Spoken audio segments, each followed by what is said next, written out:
আমরা বাড়ির মধ্যে একটা পূজার কাজ করতেছি। আজকে তো সরস্বতী পূজা, কালকে রাত্রে আমরা সবাই মিলে বাড়িতে কাজ করতেছি পরে এরপরে বক্স মিশিংও চলতেছে। তারপরে আমরা খাওয়া দাওয়াও করে সারছি পরে এরপরে ঘরের পিছনের দিকে আইয়া দিই আগুন। কিরে আগুন, ওমা বাগানে আইয়া দেখতেছি এইভাবে জ্বলে যেতে গেছে।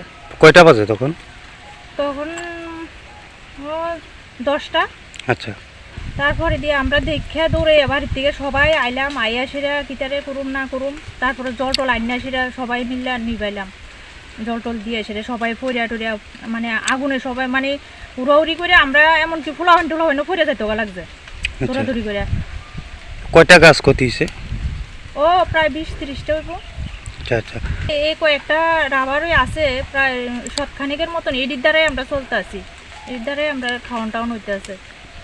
এই বিষয়টা পুলিশে জানাইছেন নি আপনারা? হ, আমরা জানাইছি কোন থানাতে? আমতলী থানা। আচ্ছা।